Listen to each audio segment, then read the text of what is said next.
once again, Nigeria. Thanks for joining us. It's always a pleasure to have you join us on the show each morning. Now, let me just give you a quick rundown of what we'll be doing today. We will have our banter where we talk about something, very, very important. We are excited about it. And then we will go to the newspaper review where Ibrahim will give us all the headlines from the newspaper. Just after that, we'll have a conversation about the railways. So all of you that want to travel, you can actually go by rail as well. So make sure you stay with us for that particular one. At some point, we'll go to the FCT where we'll have conversations about budget. And then we will come back to Lagos where the beautiful Olamide will take us through everything that has been trending in the world of social media and more. So do make sure you stay with us, grab that cup of coffee, and let's have a fantastic show.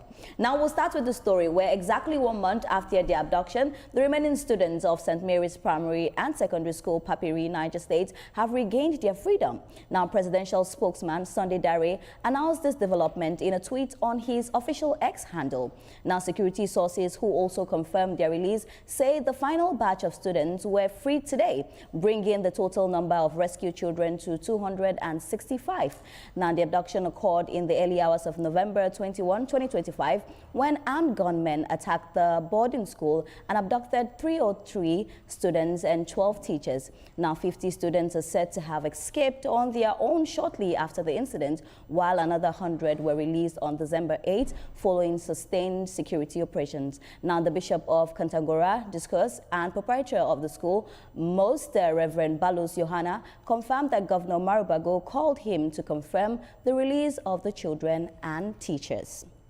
All right, so I think that this is some good way to start our Monday, Mr. Biodun, if I'm correct. We've spoken about these children. We're very worried about them. It's just the festive period when children are supposed to be with their parents, having a nice Christmas, and to think that they're in the hands of kidnappers that we do not even know what, they're doing to them. But it's good to see these releases. Oftentimes when we talk about cases like this, I'll take you back to the Chibok girls, it was quite difficult where, some are coming out, some are not coming out. Even up to now, we're still looking for some. But to see that right now, it seems like the government, is pulling their weight together. Security officials are pulling their weight. We've seen another release.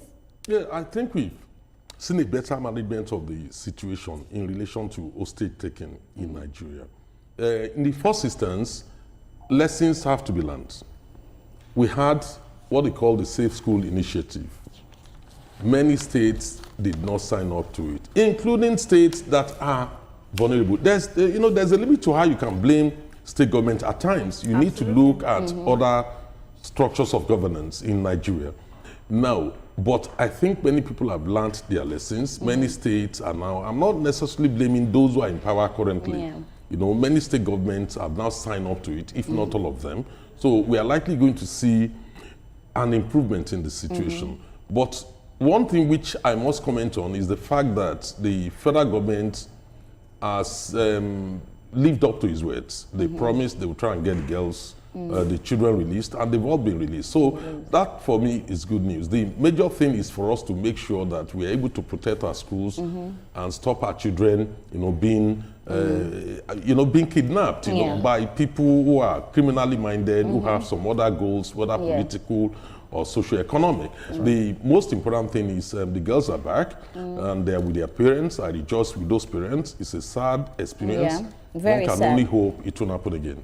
Amen. We can just hope that it won't happen again. And just to pick up from there, Olamide, we are celebrating that these children have been freed. We're giving accolade to the federal government that, yes, we see that you're putting security on the forefront. But for me, I'm scared because I'm worried. I don't want to wake up and hear a story like this. We're entering 2026. We just hope that, in as much as we're rescuing them, we're also making sure that we take precautions for this not to happen again. Absolutely. I think that's the takeaway here. This is a moment of relief, but it is not a moment of resolution. Yeah. And what I mean by that is that these children have been brought home. We are very grateful for the efforts of the federal government towards this case. On the other hand, these systems that keep on keep on kidnapping children and the terrorism, they have still not been dismantled. So we have momentary relief, but it's not a complete resolution. What worries me is that we now live in a country where the classroom is where we have discussions about insecurity. Education used to be a right of children. It used to be a pleasure to educate our children, and now we're having it's a terror it's a terrorism case. They're even scared. That is very, very worried. I would like to get more illumination and more clarity on how exactly they were freed. Was it through ransom? Was it through negotiation? Was it through military pressure? Let Nigerians understand the systems and the mechanisms that helped release these girls, so we can know what works for us, and you can bring us in on your intelligent tactics. What worries me also when I see these things is I'm very empathetic, because I realize that the family has gone through an invisible journey. And what I mean by that is that they're the first responders of cases like this. They go through fear, they go through silence. A lot of them are languishing in poverty. Imagine watching your child and not being able to do anything about it. So it's very, very worrisome. Moments of relief, but it's not complete resolution. We need to dismantle these systems from the root. It's as simple as that. Exactly. I remember the other day when we were speaking about it on the news that one of the parents was saying that the children were drinking from gutter water, cooker, and all of that. And it just makes us realize that when these people are there, they are in very harsh conditions. But Ibrahim, today we celebrate their release, but what are we putting in place to make sure that this doesn't happen again? Well, that is what the federal government is saying. It's making us understand that the government is sincerely working towards fighting against insecurity. We see the international collaboration with the Committee of Nations, for instance, for the United States, Europe, which the president promised that they are putting structures in place to fight insecurity. This is actually ending a month-long, abduction of these kids. 215 of them. At a point, they said they were about 300. But thankfully, first 100 of them were released earlier, and then 50 of them escaped. And another 130 now released from captivity. It's a good news, and at least they'll be happy that after reuniting with their families today, they're scheduled for medical examination to be reunited with their families today, and then thankfully they will go back home to celebrate Christmas. But this that is not the end, as you said. It's not a resolution to the quagmire we found ourselves over the years.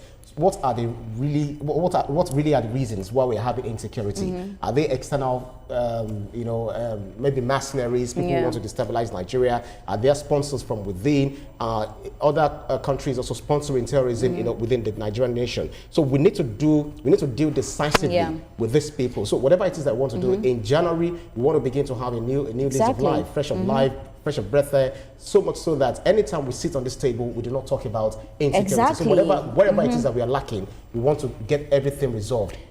For me, I particularly don't want to sit and talk about girls being taken again. We're celebrating them today, but let's not forget that these people will also have some trauma.